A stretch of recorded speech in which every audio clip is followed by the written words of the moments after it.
My name is Laia Sanchez and I work at Citilab as a director of the social media laboratory. And these very days, we are celebrating the Summer School of Living Labs, the second Summer School of Living Labs. And we are talking with you now because we want to share this idea of what using video means for a movement of a network of living labs like we are. Video has been proved that is a tool to document activities and realities. But during the 70s, when the video portapack was able to be used on different communities, we didn't have the internet.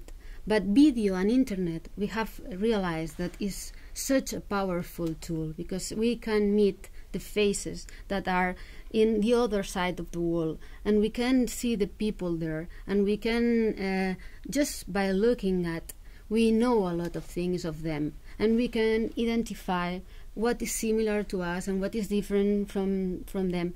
And besides, the camera never lies, and you see it how clearly you can see if someone is lying at the camera. So in order to build trust in the activities, in order to get knowledge of all that we do, video is so a powerful tool. And that's why we are searching ways in which empower the citizens and the users that work with us, so they are able to talk to the camera and not be afraid of this instrument that is so powerful and that sometimes makes you feel a little bit nervous and afraid of being in front, and participate in front of the camera to tell the stories of what we are doing. Hello, I'm Raymond. I'm co-chair of Citilab and other sections of Citilab. And this studio, we use it a lot with the seniors.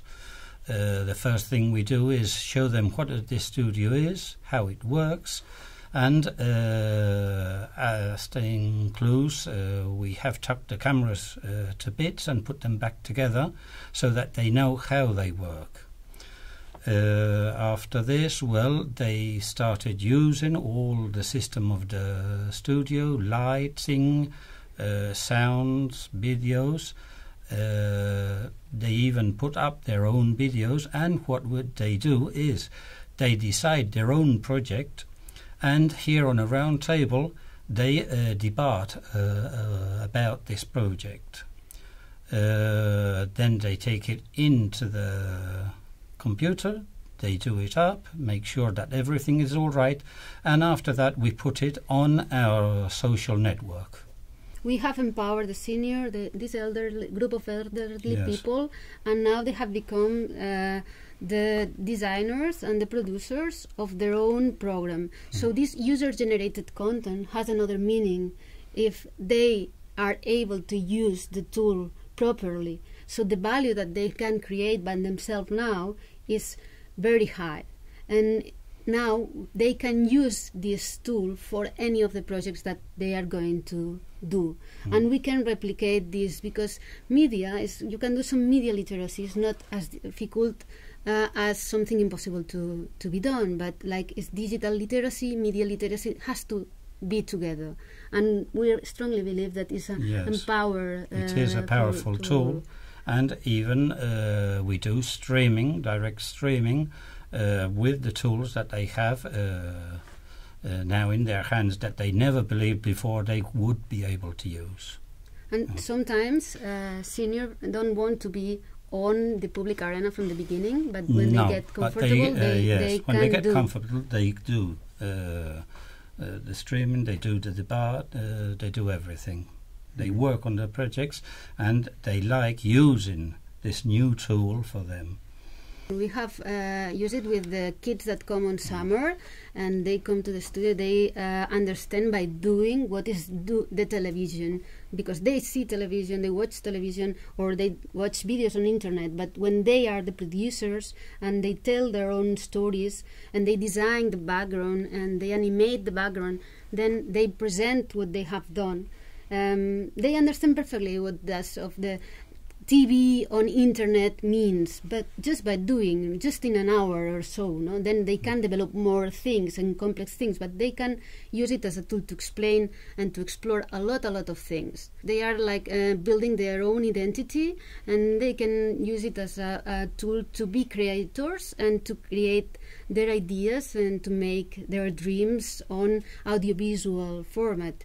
But also for communities, and for communities that are, for example, in our neighborhood. We did this project of the Sportic, and we took an sportive club because we thought that was very tied with all the neighborhood and with the people that live here, and has very relevance. And we try to empower them so they can use the video and the platform on internet, the social media, to tell the stories that they play every Saturday on the match, no, on their own matches. That they can be the reporters of their own activity, and they can talk about the sport in first person, and they do this every week. But if they explain it and they use the web and the TICs, then they can share it and they can create this value and they can share it with all the society. Citilab is in Catalonia, and Catalonia has their own language. Initially, one of the interests to using the video is because we saw the video as a tool also for protecting this cultural asset, the language.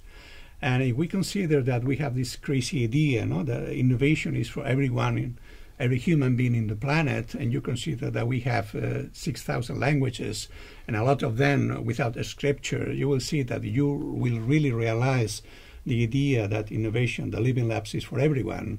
The language is the way you contact the sapiens, is the common thing we have, all of us. And this is one of the connection we have in Catalonia between the language, the protecting the language, the audiovisual, and this crazy idea of innovation is for everyone. This is an experiment that we are trying to do. And the language is a common asset of all human beings.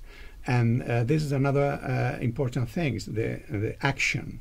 The video allows you to capture actions, deeds, not only facts, but deeds.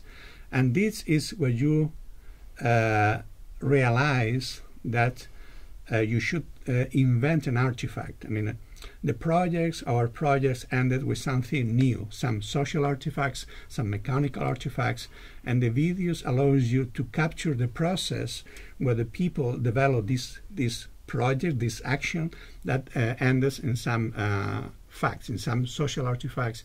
And this is another hypothesis, that the video, you capture the movement, the actions, even better than in the paper. It's difficult in some paper to describe how a process is done, but the video, you see the process.